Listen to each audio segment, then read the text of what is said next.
It turns out that my fence on my Crosscut Sled here was warping a little bit, just enough for me to just not feel comfortable on getting straight cuts. So I'm going to take it off. I'm going to make a new one and install the new one. Now, when I made this sled, which is the second one that I've made, I made sure to not use glue, to not glue it to the sled itself, just in case I ran into this type of issues. Just the reason why this is my second sled, because my first one, I glued the fence down to the sled. And then when I had issues with the fence, I couldn't really do anything other than just make a completely new sled. I'm glad because this sled is a little bit bigger than the other one, which gives me a little bit more space to play with, and I can work with a little bit bigger stock if I need to. But this is working out really good, taking out the screws, and it makes it a lot better. That way I can just keep the sled, which I haven't had any issues with anything else with the sled, just this fence here. And I'm also going to use the same T-tracks. So I'm going to go ahead and take this thing off and reuse it. Now, the fence is basically going to be everything exactly the same as the last time. So I'm just copying and pasting everything. Now, when I put this T-track, I used CA glue, which was, now that I think about it, completely unnecessary, but that's not a big deal. So I'm gonna take this thing off as well so I can reuse it on the new fence.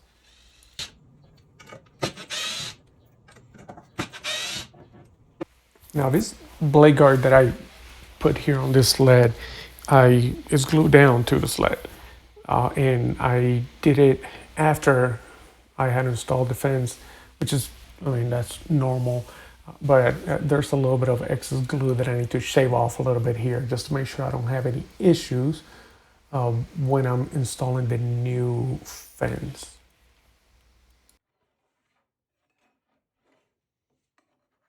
I have that residue from the CA glue that I used, which, like I said, it was just completely unnecessary.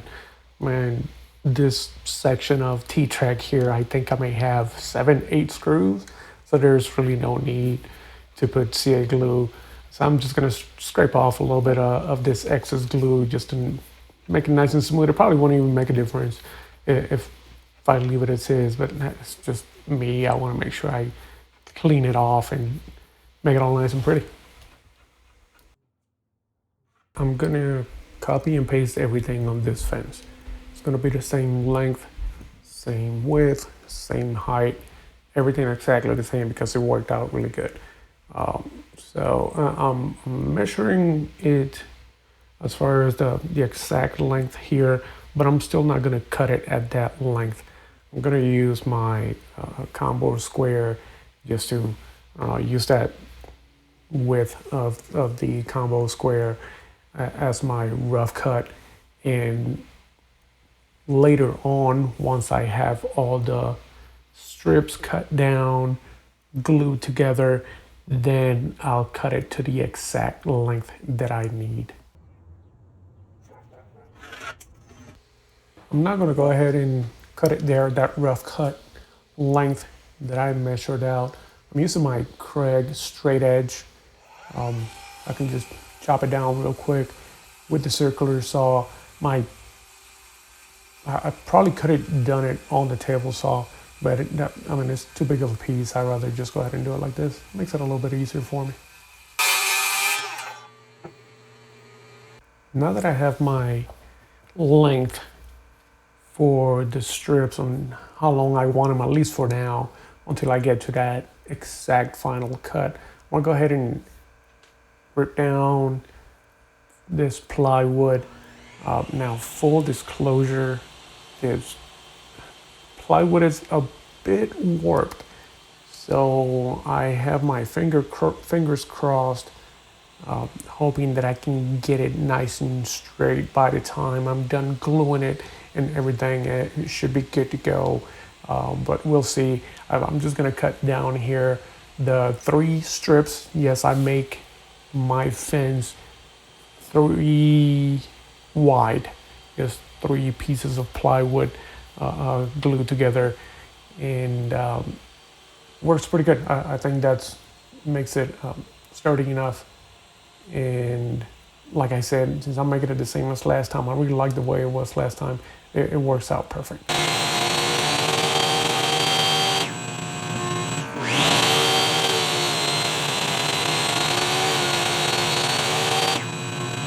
I'm using your standard wood glue Tide Bond 2. Seems like it's across the board brand and type that a lot of woodworkers use. I know I'm not going to say everyone because that would be completely wrong. But yeah, just slapping some glue, making sure I got enough glue on the entirety of the 2 boards, and then I'll put that 3rd board in between these 2 and just sandwich it.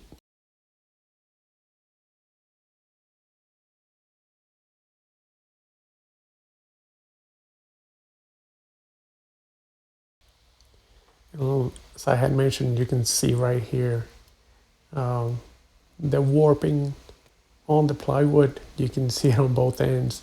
That is, it's not flushed, but I'm hoping that by using at least the parallel clamps, once it's all dried up, it's good to go. Shouldn't have any issues, or hopefully I won't have any issues.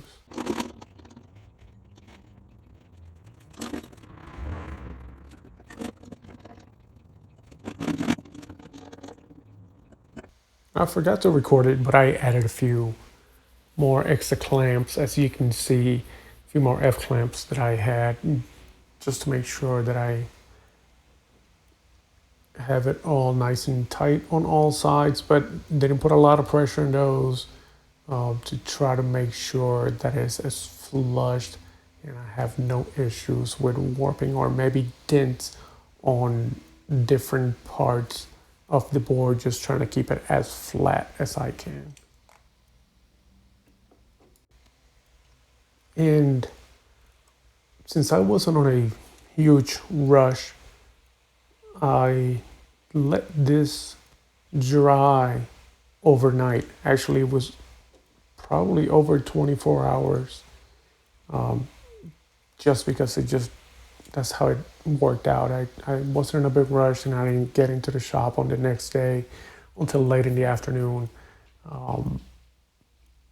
And I'm here honestly hoping that this fence is nice and straight. Like I said, I didn't put a lot of pressure on the clamps just to make sure that there are no dents, that fence is nice and flat.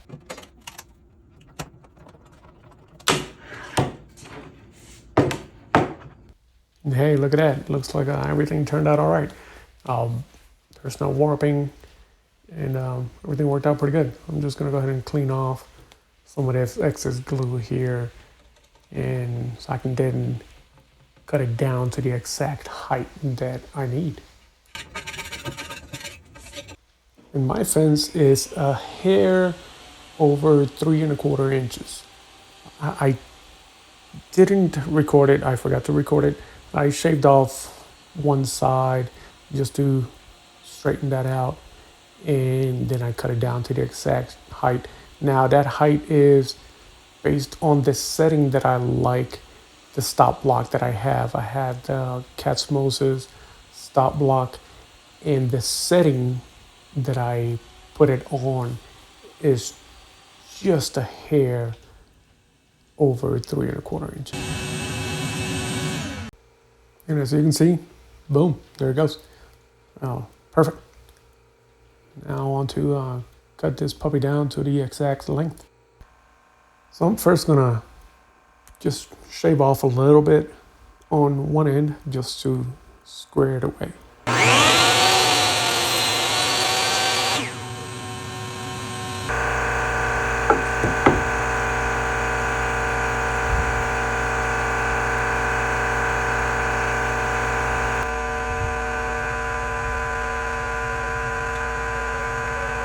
And now I'm back to the table saw just so I can cut it down.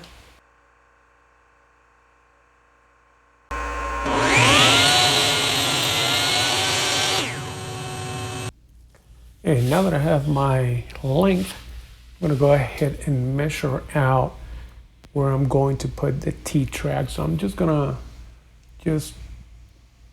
copy the same spacing that I used on the old one. And I'm gonna transfer that to the new fence. Now mine is about, well, the end of the T-track, or the edge of the T-track is about half an inch from the face of the fence. But if you're using the same stop block that I'm using, you actually have a little bit more leeway. You can extend that out. Maybe if you want to go right down the middle on your fence, you can still do it. There's enough space to do that. I now want to measure out the width of my T-track so I can then cut out the groove for it. My T-track is a bit over 11/16. I'm gonna use a dado stack for this. You don't need one if you don't have one, that's okay. You'll just have to do multiple passes just to get that width that you need.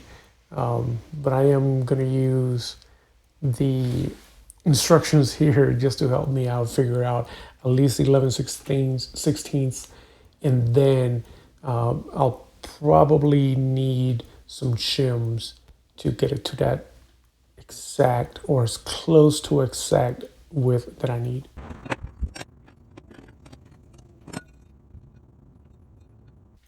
Now that I have my 11/16 stack, I can tell that it needed a little bit more. So I'm gonna put some shims here to get it to that exact width.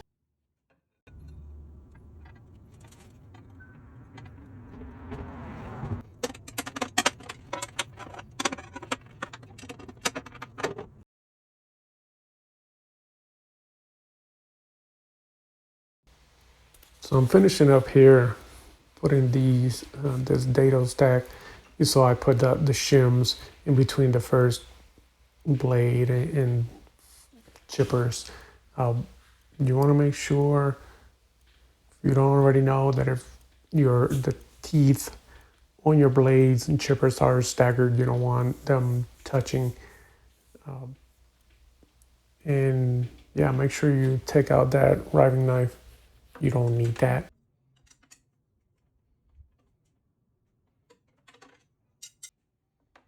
I'm gonna set the height for my blades. I want it the same height as the T-track, the highest point of the blades, which is something that I do at times. I thinking don't pay attention and I don't get that height correct. I might be too low or too high because I don't check exactly at its highest point. I forgot to record it when I set the distance between the fence on my table saw and the blades, but it's that half inch that I had measured out with my combo square. But yeah, just set that distance and send it through nice and steady pace.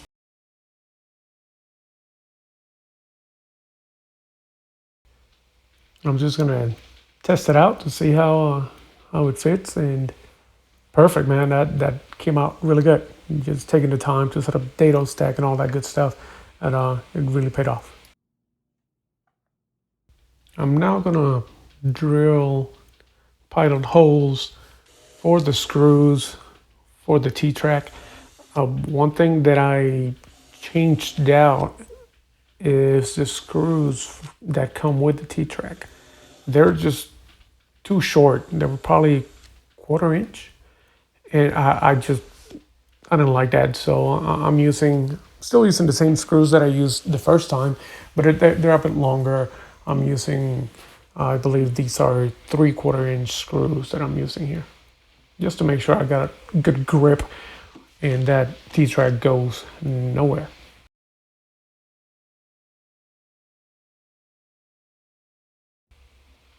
And as you can see, that stop block, perfect. Everything so far has been working out really good. I'll at least start this part of the video by apologizing because I didn't record any of the process that I used to install the fence to the sled. I use what is called the 5-cut method, and I'll post links to websites and YouTube videos that have folks demonstrating and explaining how to do this process. They can explain it much better than I ever could. But at least the beginning of the process requires you to install your fence using only 2 screws.